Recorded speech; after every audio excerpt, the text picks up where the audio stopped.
road course inside the actual racetrack, but then we use parts of the oval. That's why they call it the ROVAL. Right. Part road course, part. Yeah, so then part you come oval. back out to the oval now. Right. Yeah. So we come through here, come back out to the oval.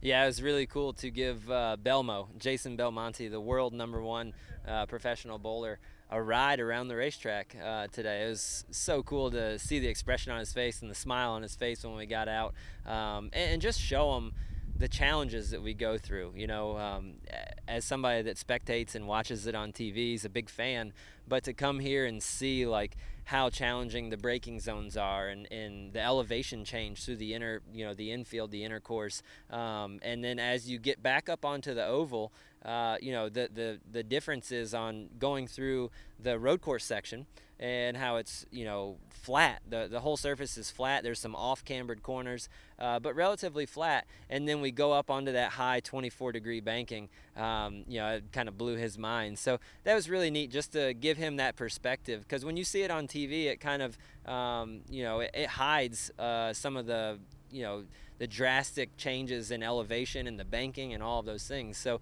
that was neat for him to see.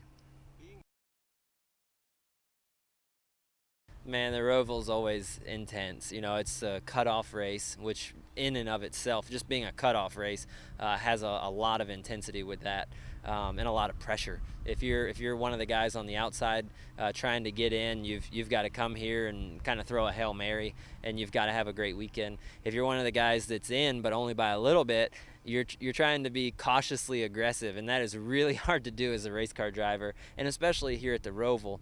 I think you guys all saw last year, you can be doing everything right, be in position to make it through on points or whatever in the playoffs to the next round.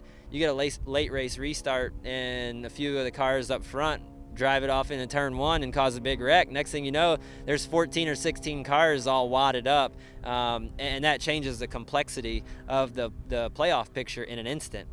So I think that's what makes the ROVAL so entertaining and so challenging and kind of a wild card, just because you never know what to expect.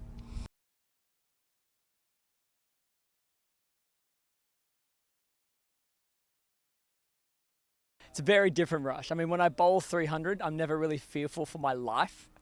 When I'm traveling around a track, especially when someone else is behind the wheel, you've kind of left your life in the hands of someone else, even as capable as Aric. There's a bit more of a thrill there.